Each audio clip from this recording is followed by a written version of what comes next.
उत्तर प्रदेश में कक्षा 6 से 8वीं क्लास तक के स्कूलों को आज 10 फरवरी से खोल दिया गया है। आपको बता दें कि कोविड-19 महामारी के चलते मार्च 2020 में बंद हुए स्कूलों को 6ठी से 8वीं कक्षा के छात्रों के लिए लंबे समय बाद खोला गया है। केंद्रीय स्वास्थ्य मंत्रालय द्वारा जारी कोविड-19 मानक संचालन प्रोटोकॉल के मुताबिक ही उत्तर प्रदेश के स्कूलों को खोला गया है। बरेली में भी लंबे समय बाद कक्षा 6 से 8 तक के बच्चों के लिए स्कूल खुले तो उनमें उत्साह देखने को मिला। बरेली के इस्लामिया गर्ल्स इंटर कॉलेज की प्रिंसिपल चमन जहां ने बताया कि उन्होंने अपनी तरफ से कोरोना गाइडलाइन का पालन कराने के लिए पूरे इंतजाम किए हैं। अब तक ऑनलाइन पढ़ाई कराई जा रही थी, मगर अब स्कूल खुलने के बाद कक्षा 6 से 8 तक के बच्चे पहले की तरह पढ़ाई कर पाएंगे। उधर एफआर इस्लामिया बॉयज के प्रिंसिपल तौकीर सिद्दीकी ने बताया कि शासन के मुताबिक आज कक्षा 8 का शेड्यूल था, लेकिन कक्षा 6 और 7 के बच्चे भी आए थे।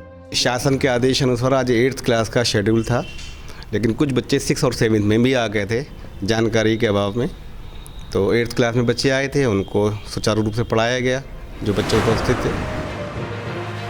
काफी दिन बाद स्कूल खुले तो अभिभावक स्कूल के बाहर बच्चों का इंतजार करते नजर आए। अपनी बेटी को लेने इस्लामिया गर्ल्स पहुंचे मुशाहिद ने बताया कि बच्चों को लाने ले जाने की ड्यूटी तो निभानी है, साथ ही कोविड-19 को ध्यान में रखते हुए बच्चों को खास हिदायत देकर भेज रहे हैं कि कोविड गाइडलाइन का पालन करें, ज्यादा एक दूसरे के संपर्क में आने से जितना हो सके बचा जाए।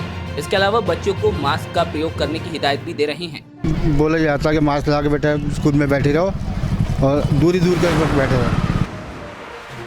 सैटेलाइट पर बीते दिनों ऑटो चालक और रोडवेज बस चालक के बीच सवारियां भरने को लेकर मारपीट हुई थी, वहीं अब पुलिस एक्शन में आती दिखी। सोमवार को हुई मारपीट के बाद जहां मंगलवार को पुलिस ने 50 मीटर की परिधि में खड़े 41 टेम्पो चालकों के चालान काटे थे, तो बुधवार को सैटेलाइट पर ठेले और खोखे लगाने वालों के धारा 34 में चालान किए गए।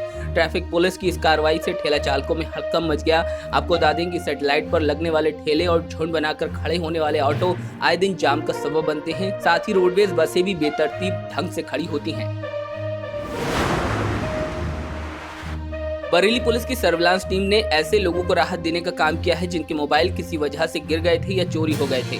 दरअसल बरेली पुलिस की सर्विलांस टीम ने 20 लाख रुपए की कीमत के 111 ब्रांडेड कंपनियों के मोबाइल बरामद किए हैं। बुधवार को एसएसपी दफ्तर में मोबाइल मालिकों को एसएसपी रोहित सिंह सजवाण की मौजूदगी में मोबाइल वापस किए गए। एसएसपी रोहित सिंह सजवाण ने बताया कि सर्विलांस की टीम ने मिली शिकायतों के आधार पर बरेली समेत यूपी के कई जिलों और राज्यों से 111 मोबाइल बरामद किए हैं, जिन्हें उनके मालिकों को वापस किया जा रहा है। जैसे जो भी मोबाइल फ़ोन खो जाते हैं या चोरी हो जाते हैं, तो इसमें जिसके पास भी मोबाइल चल रहे होते हैं, तो इसमें पुलिस के द्वारा लगातार ये नंबर जो है इनको ट्रेस किया जाता है। तो इसी क्रम में 111 मोबाइल फ़ोन है जिनकी कीमत लगभग 20-22 लाख रुपए के आसपास आंकी गई है। ये 111 मोबाइल फ़ोन रिकवर किए गए, उनको उनके जो ओरिजिनल मूल स्वामी हैं उनको दिया जा रहा है। नगर निगम द्वारा शहर में बनाई गई पार्किंग को अवैध बताते हुए व्यापार मंडल के पदाधिकारी शोभित सक्सेना की अगुवाई में अधिशासी अभियंता से मिले। इस दौरान कहा गया कि बरेली कॉलेज गेट से पटेल चौक और पटेल चौक से चौपला चौराहा तक सड़क के दोनों तरफ फुटपाथ पर नगर निगम ठेकेदार द्वारा पेड अवैध पार्किंग बनाई जा रही है। सड़क के दोनों तरफ फुटपाथ पर काम कराना लोक निर्माण विभाग का है, जबकि लोक निर्माण विभाग ने सड़क के किनारे फुटपाथ पर सौंदर्यीकरण का काम नगर निगम को सौंपा है, लेकिन नगर निगम ने इसे पार्किंग के लिए अवैध रूप से ठेकेदार के हवाले कर दिया। पटेल चौक से बरेली कॉलेज गेट तक और पटेल चौक से इधर चौपला चौराहे तक जो रोड है और जो फुटपाथ है वो लोक निर्माण विभाग के अंतर्गत आता है।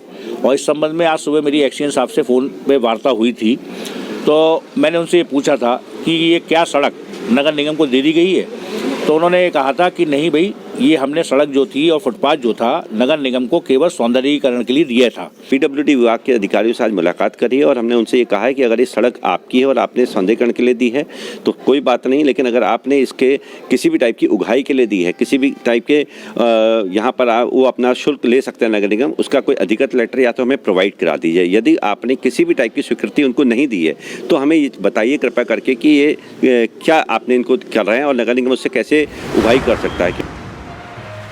बुधवार को फरीदपुर टोल प्लाजा पर ट्रक खराब होने से भीषण जाम लग गया। तकरीबन आधे किलोमीटर तक वाहन फंस गए। दोनों तरफ वाहनों की लंबी कतार लगने से यातायात ठप हो गया। आपको बता दें कि नेशनल हाईवे होने के कारण लखनऊ से बरेली आने और बरेली से लखनऊ रोड की तरफ जाने वाले वाहन जाम में फंस गए। टोल प्लाजा से केसरपुर तक बरेली की तरफ और फरीदपुर गौसगंज पुलिया से पीछे तक वाहनों की कतार लगने से राहगीरों को काफी दिक्कत पेश आई। जानकारी मिलने के बाद फरीदपुर थाने की पुलिस मौके पर पहुंची और जाम खुलवाने का प्रयास किया। बरेली के फतेहगंज पूर्वी में बीमारी और कर्ज से परेशान एक बुजुर्ग ने आत्मघाती कदम उठा लिया। बुजुर्ग ने सुबह घर पर ही ब्लेड से अपने पेट पर कई वार किए। परिवार के लोगों को घटना की जानकारी हुई तो जिला अस्पताल लेकर पहुंचे, जहां डॉक्टरों ने भर्ती कर ऑपरेशन शुरू किया, लेकिन इलाज के दौरान बुजुर्ग राजाराम की मौत हो गई। डॉक्टरों की सूचना पर पहुंची पुलिस ने शव को पोस्टमार्टम के लिए भेजकर मामले की जाँच पड़ताल शुरू कर दी है। पापा ने पेट फाड़ लिया था सुबह का। क्यों? बीमार थे 5 महीने से, दवाई चल रही थी इनकी और सांस फूल रही थी, कर्जा भी हो गया था इसलिए